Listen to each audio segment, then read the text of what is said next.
तो hello students, welcome back to the channel. आज हम लोग आपके लिए लेकर आ चुके हैं एक नया लेक्चर जो कि बेस्ड है chapter light reflection and refraction. जैसा कि आप सभी को पता है, हम लोग रिफ्लेक्शन पहले ही कवर कर चुके हैं। आज की इस वीडियो से हम लोग स्टार्टिंग कर रहे हैं रिफ्रैक्शन की। तो रिफ्रैक्शन को स्टार्ट करने से पहले मैं कुछ आपको डिमॉन्स्ट्रेशन दिखाता हूँ। पहले आप लोग वो डिमॉन्स्ट्रेशन काफ़ी ध्यान से देखेंगे, तब हम इस लेक्चर को आगे प्रोसीड करते हैं। जैसे कि आप देख सकते हैं, इस ग्लास में मैंने वाटर फिल किया हुआ है। मेरे पास एक लेमन है, आप इसका साइज़ काफ़ी ध्यान से देख सकते हैं, काफ़ी ज़्यादा छोटा लेमन है। जैसे ही मैं इस लेमन को इस वाटर में डिप करता हूँ, तो आप इस लेमन का साइज़ देखिएगा काफ़ी ध्यान से कि इस लेमन का साइज़ क्या होने वाला है। तो जैसे ही बच्चों हम इस लेमन को डिप करते हैं, तो आप देखिए इसका साइज़ पहले के कंपैरिजन में बढ़ चुका है। तो यही हमको समझना है कि ऐसा कैसे हो गया। यहाँ पर ये जो लेमन है, इसका एक्चुअल साइज़ जो था उससे बिगर ही हमको दिखाई दे रहा है वाटर के अंदर। तो ऐसा यहाँ पर क्या फिजिक्स लगी जिससे हमारे लेमन का साइज बिगर हो गया, ये भी हम समझेंगे आज की इस वीडियो में। Next demonstration we have. अब हम लोग क्या करेंगे, इस पेंसिल को मैं इस वाटर में अगेन डिप करने जा रहा हूँ। अब आप ध्यान से देखेंगे इस पेंसिल की शेप। जैसे हम इस पेंसिल को डिप करते हैं, इस पेंसिल की जो शेप है आपको कुछ बेंड करते हुए नजर आएगी। ये पेंसिल बच्चों आपको कुछ बेंड करती हुई नज़र आ रही होगी। ये भी हम समझेंगे आज के इस लेक्चर में कि ये पेंसिल आखिरकार पानी के अंदर ऐसे बेंड करती हुई क्यों नज़र आ रही है। अगला डेमोन्स्ट्रेशन आप स्क्रीन पे देख सकते हैं। जैसे ही हम इस ग्लास में वाटर फिल करते हैं, तो ये जो एरो है, इसकी जो इमेज है वो पलट जाती है और हमको इन्वर्टेड एरो दिखाई देती है। तो जितने भी ये डेमोन्स्ट्रेशन मैंने आज आपको दिखाए, इनके पीछे क्या आंसर है ये आज हम अपनी वीडियो में पढ़ेंगे। इस सभी का आंसर है रिफ्रैक्शन ऑफ लाइट, और इसी टॉपिक को आज हम कवर करेंगे, that is refraction of light. अब देखिए बच्चों, रिफ्रैक्शन का मतलब क्या होता है, रिफ्रैक्शन कब होता है, कैसे होता है, कहाँ होता है और क्यों होता है, ये सब मैं आपको आज के लेक्चर में बताता हूँ। सबसे पहले हम रिफ्रैक्शन समझने जा रहे हैं। जब भी आप किसी भी लाइट को एक मीडियम के ऊपर डालते हैं, जैसे अभी हमारी लाइट आप देख सकते हैं एयर में, अगर ये लाइट एयर के अलावा और किसी मीडियम पर जाकर पड़ती है, जैसे कि यहाँ पर आप देख सकते हैं हमारे पास है वाटर। जब ये लाइट एयर से वाटर में जाने की कोशिश करती है, तो बच्चों ये बिल्कुल सीधे ना जाकर, यानी अपने ये ओरिजिनल पाथ में नहीं जाती है, ये अंदर की तरफ थोड़ा सा बेंड कर जाती है। बिल्कुल वैसे ही जैसे अभी मैंने आपको कुछ डिमॉन्स्ट्रेशन में दिखाया था कि एक पेंसिल को जब आप वाटर में डालते हैं तो वो हमको थोड़ा बेंड करते हुए नजर आती है। तो यहाँ पर आप देखिए कुछ ऐसे रिफ्रैक्शन होता है। जिस पॉइंट पर लाइट आकर टकराई, उस पॉइंट से हम लोग एक नॉर्मल खींच लेते हैं। अब आप ध्यान से देखिएगा, लाइट को जाना चाहिए था सीधे, पर ये लाइट इधर की तरफ ऐसे बेंड करते हुए चली जाती है, और इसी फेनोमेना को बच्चों हम लोग बोलते हैं refraction. The bending of light रे from its original path, the bending of light रे from its original path is called refraction. जब कभी भी लाइट अपने ओरिजिनल पाथ से मुड़ जाए, बेंड कर जाए, तो उसी फेनोमेना को बच्चों हम लोग बोलते हैं रिफ्रैक्शन। अब यहाँ पर ये जो लाइट है, इसको इंसिडेंट रे बोलेंगे।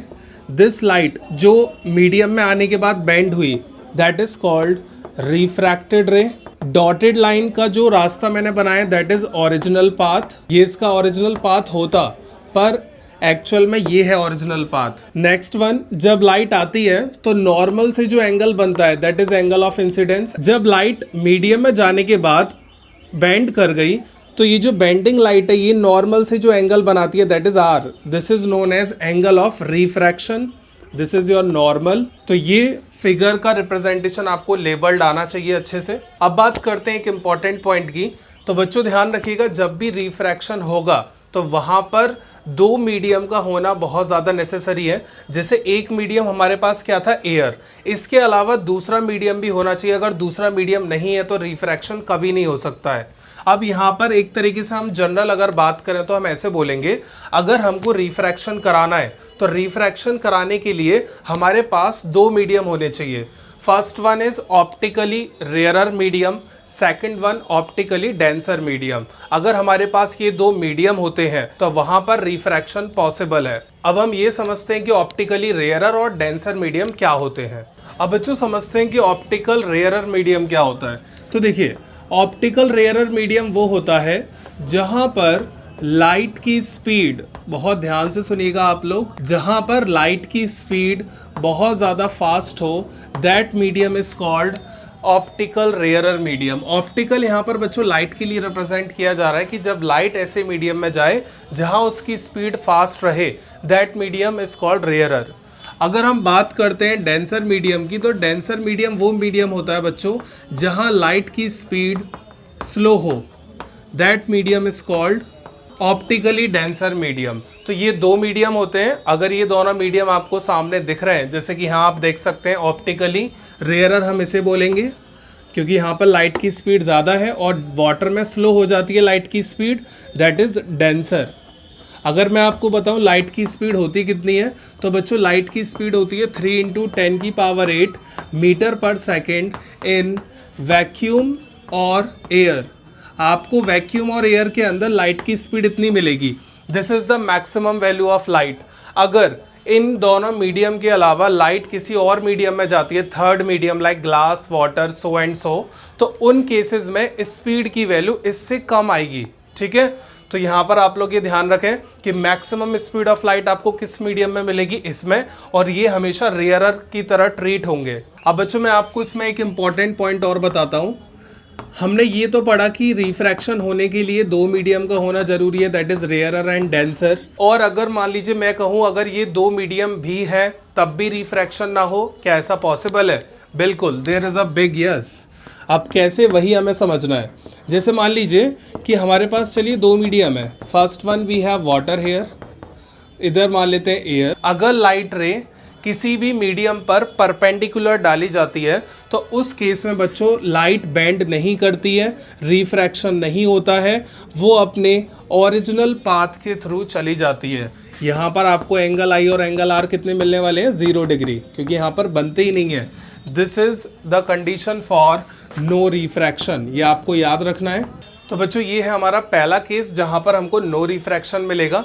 अब हमारे पास सेकंड केस भी है जहां पर नो रिफ्रैक्शन होता है, बट उसको समझने के लिए पहले आपको एक कंडीशन और समझनी होगी, दैट इज रिफ्रैक्टिव इंडेक्स क्या होता है। तो ये मैं आपको बता देता हूँ व्हाट इज रिफ्रैक्टिव इंडेक्स। तो बच्चों रिफ्रैक्टिव इंडेक्स को हम लोग एक ग्रीक लेटर म्यू, इसे म्यू बोलते हैं, इससे हम लोग डिनोट करते हैं रिफ्रैक्टिव इंडेक्स को। रिफ्रैक्टिव इंडेक्स हमको क्या बताता है? ये हमको एक रेशो बताता है। It is defined as ratio of speed of light in air to the speed of light in medium. ये हमको बताता है बच्चों रिफ्रैक्टिव इंडेक्स। रिफ्रैक्टिव इंडेक्स क्या है? सिंपली एक रेशो है लाइट की स्पीड का एयर में टू द लाइट की स्पीड किसी और मीडियम में। जैसे आप इस एग्जांपल पे आ जाएं, एयर में लाइट की स्पीड ज़्यादा होती है, अभी मैंने आपको बताया था। एयर के अलावा कोई और मीडियम आ जाए जैसे वाटर या ग्लास, वहाँ उसकी स्पीड स्लो हो जाती है। अगर मुझे ये चेक करना है कि एयर के मुकाबले लाइट की स्पीड किसी और मीडियम में कितना टाइम स्लोअर हो गई, तो बच्चों ये हमको आइडिया देता है रिफ्रैक्टिव इंडेक्स। तो इसका फॉर्मूला भी कुछ ऐसे ही बनता है, mu equal to C/V, where C is speed of light in air and V is speed of light in any medium। इस फॉर्मूले से आप लोग रिफ्रैक्टिव इंडेक्स कैलकुलेट कर सकते हैं किसी भी मीडियम का। अब यहाँ पर एक पॉइंट और मैं लिख देता हूँ, mu is a unit less quantity. बच्चों यहाँ पर ये जो रिफ्रैक्टिव इंडेक्स है एक ऐसी क्वांटिटी है यूनिट लेस, इसकी कोई यूनिट नहीं होती। रीज़न क्या है? आप ऊपर और नीचे देखें, यहाँ स्पीड है, स्पीड की यूनिट मीटर पर सेकेंड, और यहाँ भी स्पीड है, इसकी भी यूनिट मीटर पर सेकेंड, दोनों कैंसिल हो जाएंगे, आंसर 1 यानी यूनिट लेस। अब जैसे मैं आपको कुछ एग्जांपल बताता हूँ कि रिफ्रैक्टिव इंडेक्स वाटर में, ऑयल में, डायमंड में कितना कितना होता है।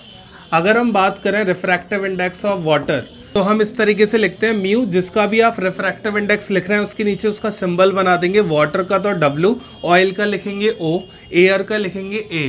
इस तरीके से हम लोग सिंबल बनाते जाएंगे। जैसे वाटर का रिफ्रैक्टिव इंडेक्स है 1.33, इसका मतलब ये है कि वाटर के अंदर जब लाइट जाती है तो उसकी स्पीड, लाइट की स्पीड इतना टाइम्स कम हो जाती है एज कंपेयर टू एयर। अगर मैं बात करूं डायमंड की, जैसे डायमंड के अंदर भी लाइट जाती है तभी वो ब्रिलियंस करता है, तभी वो चमकता है।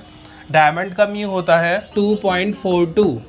अब इसका मीन्स क्या है? जब लाइट डायमंड के अंदर जाती है तो डायमंड के अंदर लाइट इतना टाइम स्लोअर हो जाती है एज कंपेयर टू एयर।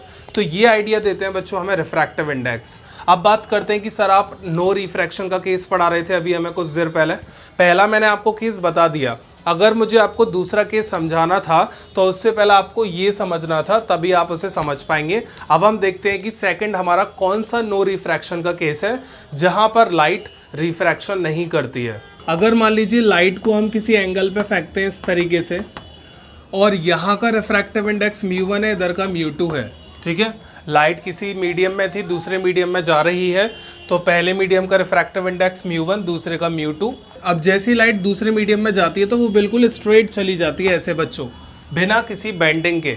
तो ये तभी पॉसिबल है जब दोनों मीडियम का रिफ्रैक्टिव इंडेक्स कैसा हो, इक्वल।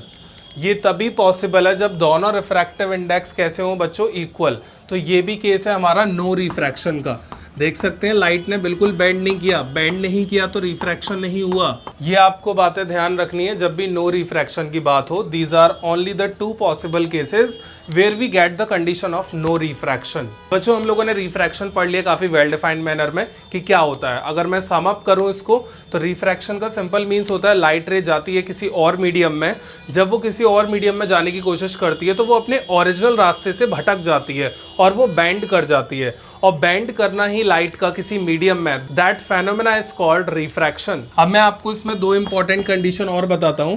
जैसे मैंने अभी यहाँ पर रेयर डेंसर की चर्चा की थी, लाइट रे बच्चों अगर रेयर से डेंसर में जाती है तो ये नॉर्मल की तरफ बेंड हो जाती है, इट बेंड टुवर्ड्स नॉर्मल। अगर हम सेकंड केस की बात करें, लाइट रे अगर मान लीजिए डेंसर में है और वो रेयरर में जा रही है इस बार, तो इस केस में क्या होगा, लाइट रे इस तरीके से हमने इंसिडेंट कराई, नॉर्मल है ये।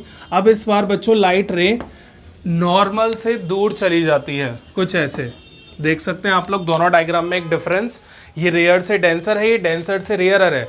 डेंसर से रेयरर में क्या होता है, light band away from the normal, it band away from normal. तो आप ये सारी बातें नोट डाउन करते रहिए, वरना इनको उड़ने में देर नहीं लगेगी, सब कुछ आपके सर के ऊपर से चला जाएगा, क्योंकि ये चीज़ें बहुत ज़्यादा रिवीजन मांगती हैं, सब याद रखना कंटेंट, ठीक है।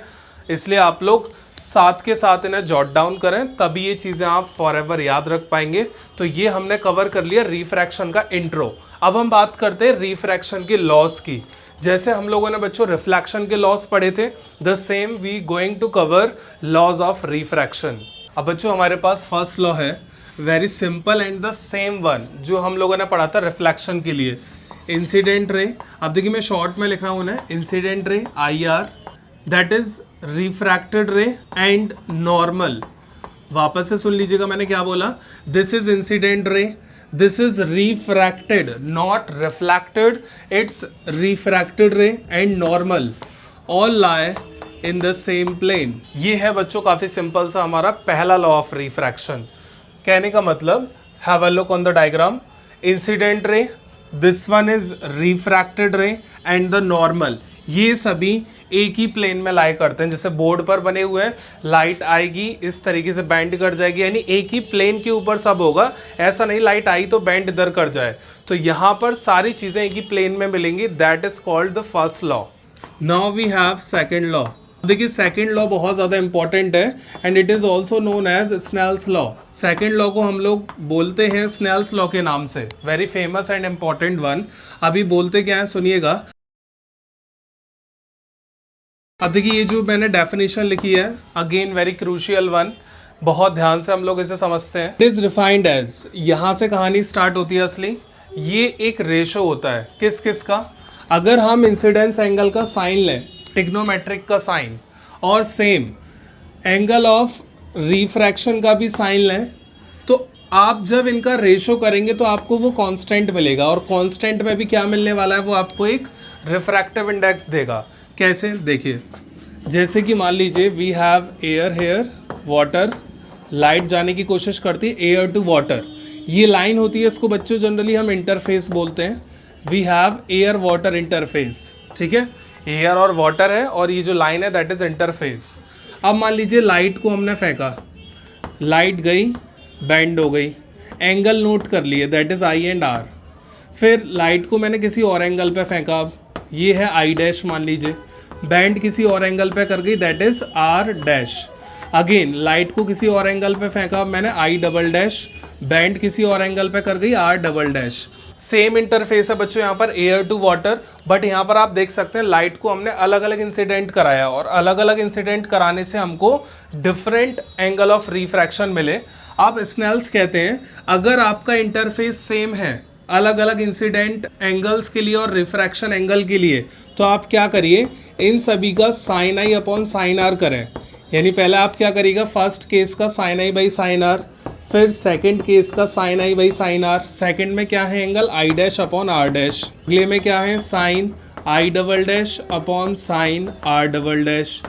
जब आप इन सब का रेशो लेते हैं, यानी जब भी आप एंगल ऑफ इंसिडेंस का साइन, एंगल ऑफ रिफ्रैक्शन का साइन का रेशो लेते हैं, तो वो आपको एक कांस्टेंट वैल्यू मिलती है और वो होती है बच्चों म्यू।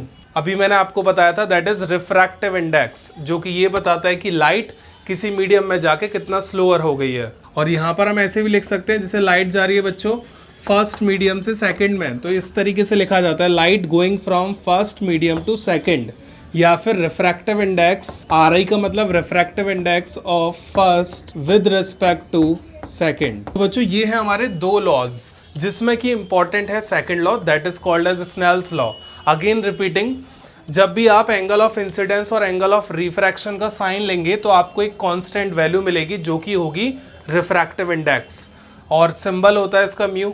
अब बच्चों ये जो यहाँ पर रिफ्रैक्टिव इंडेक्स आ रहा है इसका एक फॉर्मूला तो मैंने आपको बता ही दिया, म्यू बराबर सी बाय वी, और एक फार्मूला ये रहा, दो फार्मूलाज हो गए। अब आप गिनते जाइए और कितने मैं आपको इसके फार्मूलाज बताता हूँ। अब बच्चों हम म्यू के कुछ इंपॉर्टेंट रिलेशन ड्राइव करते हैं। एक रिलेशन आपको पता ही है सी बाय वी, और एक नहीं दो, एक sine I by sine R. अब इनके अलावा क्या सर और भी कोई रिलेशन होता है? तो चलिए सीखते हैं वो रिलेशन क्या है। जैसे आप लोगों ने अभी पढ़ा, एयर टू किसी मीडियम में लाइट जाए then we simply use this. अगर मान लीजिए एयर ना हो, वाटर टू ग्लास हो, तब इस केस में कैसे यूज़ करेंगे? तो सुनिएगा, लाइट जाएगी तो सही, वाटर से ग्लास में भी रिफ्रैक्शन भी करेगी, बट वाटर में इस बार बच्चों स्पीड c नहीं होगी। वाटर में हम लोग ले लेते हैं स्पीड कुछ v1 और ग्लास में कुछ अलग है v2, ठीक है। c अब नाम नहीं आएगा, तो यहाँ पर आप सिंपली ऐसे लिखेंगे म्यू बराबर v1 बाय v2। अब चलिए, तो हमने वेलोसिटीज़ का रेशो ले लिया सिंपली। अब यहाँ पर एक पॉइंट और याद रखेंगे आप लोग, that is important note. What it is important note है बच्चों हमारे पास, कभी भी लाइट मीडियम चेंज करती है, यानी अलग अलग मीडियम में जाती है, तो लाइट का बच्चों हम लोगों ने एक वेव नेचर बताया था। वेव नेचर मैंने बोला था लाइट के पास दो नेचर होते हैं वैसे तो, पार्टिकल और वेव नेचर, बट अगर मैं इसके वेव नेचर की बात करूं तो वेव नेचर में बच्चों दो नाम आते हैं, that is wavelength and frequency. अब इनका क्या रोल है यहाँ पर? तो सुनिएगा, मैंने क्या बोला, I am repeating my words again. अगर लाइट मीडियम बदलती है तो लाइट का हम लोगों ने वेव नेचर पढ़ा है, तो उनका असर इन दोनों पे दिखता है। लाइट अगर मीडियम बदलती है तो लाइट का मीडियम बदलने से असर पड़ता है इन दोनों पर। अब देखते हैं कैसे। वेवलेंथ हमेशा चेंज हो जाती है, wavelength changes but frequency remain same. मैंने यहाँ पर काफ़ी इंपॉर्टेंट पॉइंट लिखा है बच्चों, इसे आप हाईलाइट करें अपने नोट्स में। वेवलेंथ बदलती है बट फ्रीक्वेंसी कैसी रहती है? सेम। फ्रीक्वेंसी पे कोई असर नहीं पड़ता है बट वेवलेंथ चेंज हो जाती है, ठीक है। ये आप याद रखेंगे, 1 मार्क्स में आपसे पूछा जा सकता है बोर्ड में। अब मैं आपको यहाँ पर ये दिखाता हूँ किस तरीके से वेवलेंथ बदलती है और फ्रीक्वेंसी नहीं बदलती। लाइट अभी मान लेते हैं किसी मीडियम में, ठीक है, मीडियम 1, इसका रिफ्रैक्टिव इंडेक्स μ1, दूसरा मीडियम इधर है, रिफ्रैक्टिव इंडेक्स μ2। अगर मैं बच्चों लाइट का वेव नेचर दिखाऊं तो इस तरीके से होगा, ऐसे, ठीक है, वेव फॉर्म में जा रही होगी लाइट। अब जब ये लाइट रिफ्रैक्ट करके बेंड करेगी तो यहाँ पर क्या होगा, ध्यान से देखिएगा। ये जो आपको वेव की लेंथ दिखाई दे रही है ना बच्चों, ये जो वेव है इसकी लेंथ, इसके अंदर देखिएगा दूसरे मीडियम में कितनी हो जाएगी, सिंपली दिस। ये जो इतनी लेंथ है ये बस इतनी सी हो गई, इतनी लेंथ इतनी सी हो चुकी है दूसरे मीडियम में। तो एक तो वेव की चलिए लेंथ बदल जाती है, यानी जो स्पीड है वो चेंज होगी, स्पीड के चेंज होने से बच्चों वेवलेंथ पर असर पड़ेगा। बट यहाँ पर आप एक चीज़ देख सकते हैं, फ्रीक्वेंसी सेम है। फ्रीक्वेंसी होती है बच्चों number of cycle. Cycle गिनिए, 1.5, 1.5।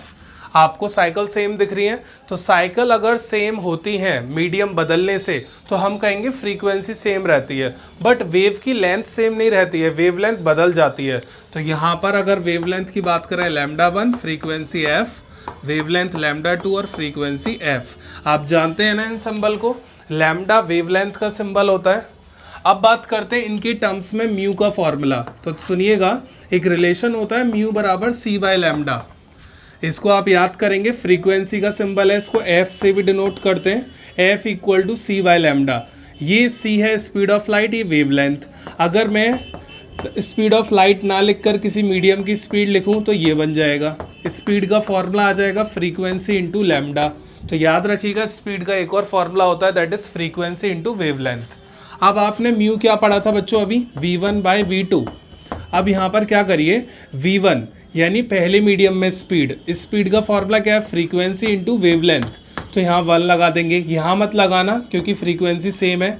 v2 में भी f इंटू λ2, ये कैंसिल। तो आपको बच्चों एक नया फॉर्मूला और मिल गया म्यू का, that is this, mu equal to λ1 by λ2। तो बच्चों देखिए फॉर्मूलेस कितने आ चुके हैं, एक तो था म्यू बराबर c बाय वी, एक था sine I by sine R, और एक अभी मैंने आपको बताया था that is v1 bye v2, और एक और आ चुका है λ1 बाय λ2। ये फॉर्मूलेस की लाइन लगती जा रही है म्यू के लिए।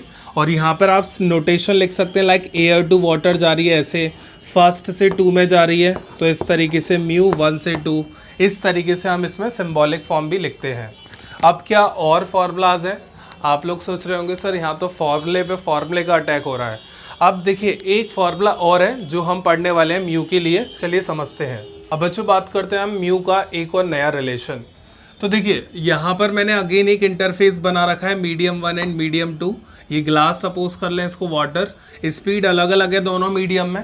तो बच्चों देखिए यहाँ पर लाइट 1 से 2 मीडियम में जा रही है, तो हम ऐसे लिख सकते हैं लाइट गोइंग फ्रॉम 1 से 2, और यहाँ स्पीड कितनी है v1, इधर v2, तो ये हो जाएगा v1 अपॉन v2। ये है हमारे पास फर्स्ट इक्वेशन। अब आप देख सकते हैं जब लाइट μ2 में चली गई यानी सेकंड मीडियम में, तो वो इधर आएगी, फिर यहाँ नॉर्मल बन जाएगा एक, तो बेटा यहाँ से भी तो बाहर आएगी लाइट, तो लाइट इधर पॉइंट से बाहर कट जाएगी, रिफ्रैक्ट कुछ ऐसे।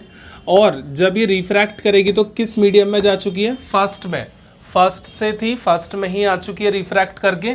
अगर मैं इस इंटरफेस के लिए यानी इस लाइन के लिए रिलेशन लिखूं तो लाइट गोइंग फ्रॉम 2 to 1, तो आप लिखेंगे म्यू 2 से 1, दैट इज यहाँ स्पीड कितनी है v2 और इधर स्पीड है v1। यहाँ पर देखिए सेम मीडियम है तो v1 होगी स्पीड।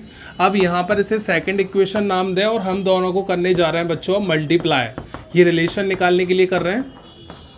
जैसे आप मल्टीप्लाई करेंगे दोनों इक्वेशन का तो आपके पास कुछ ये रिजल्ट आएगा, v1 by v2 into v2 bye v1, ये सब आपस में कैंसिल हो जाएंगे। 1 μ2 इंटू 2 μ1 इक्वल टू आपको मिलेगा 1। अगर मुझे किसी रिफ्रैक्टिव इंडेक्स की वैल्यू चाहिए तो वो दूसरे का क्या होगा, रेसिप्रोकल होगा, दैट इज 2 μ1। ये रिलेशन भी आपको याद रखना है, इस पर भी न्यूमेरिकल पूछे जाते हैं। तो इस पर देखिए मैं आपको एक न्यूमेरिकल कराता हूँ, एक एग्जाम्पल। जैसे कि मान लीजिए लाइट जो है एयर टू वाटर में जा रही है, इस तरीके से बैंड कर गई, और जब एयर टू वाटर जाती है लाइट तो उसका हमें रिफ्रैक्टिव इंडेक्स दे रखा है दैट इज 1.3। अब आपसे बोला गया है अगर लाइट उल्टा जाए वाटर टू एयर तो उस केस में रिफ्रैक्टिव इंडेक्स क्या होगा, तो इसको हम कैसे कैलकुलेट करेंगे। अब देखिए इंटरफेस सेम है तो आपसे पूछा है डब्ल्यू म्यू ए, तो वो रेसिप्रोकल होगा किसका, इसका 1/a म्यू डब्ल्यू। तो आप सिंपली वैल्यू रख दें, इसको सॉल्व कर लें डेसिमल हटा के, आपको डब्ल्यू म्यू ए भी मिल जाएगा।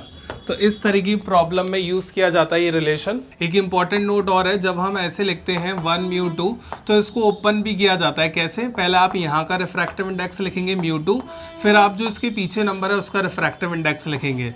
यानी ये भी रिलेशन है, ये भी आप याद रख लें कि जब भी रिफ्रैक्टिव इंडेक्स को ओपन करते हैं तो इस तरीके से करते हैं, पहले इधर का मीडियम देन उसके पीछे का मीडियम का रेशो। तो ये हम लोगों ने बच्चों रिफ्रैक्टिव इंडेक्सेस, फॉर्मूलाज, फॉर्मूले का पूरा बंच था हमारे पास, एक बार रिकॉल करा दें। तो देखिए बच्चों जितने भी फॉर्मूलाज से मैं उनको यहाँ लिखने जा रहा हूँ। Refractive index mu from first medium to 2, ठीक है, इस तरीके से लिखते हैं। पहला फॉर्मूला सबसे पहले हमने पढ़ा बच्चों ये, फिर उसके बाद पढ़ा हम लोगों ने ये, फिर उसके बाद हम लोगों ने पढ़ा ये, फिर उसके बाद हम लोगों ने पढ़ा ये sine A by sine R, और फिर उसके बाद हम लोगों ने पढ़ा विच वन फार्मूला। उसके बाद हमने एक रिलेशन पढ़ा कि 1 mu 2 is the reciprocal of 1 2 mu 1। फिर उसके बाद हमने एक और रिजल्ट पढ़ा कि 1 म्यू 2 को अगर ओपन करना है तो म्यू 2 बाय म्यू 1। ये सारे फार्मूलाज आपको माइंड में फीड करने हैं, ठीक है। इसी के साथ मैं आपको एक इम्पॉर्टेंट नोट बताकर इस लेक्चर का दी एंड करता हूँ। रिफ्रैक्टिव इंडेक्स हम लोगों ने क्या पढ़ा था, C बाय V, ठीक है। C यहाँ पर हमेशा कांस्टेंट रहेगा, that is speed of light.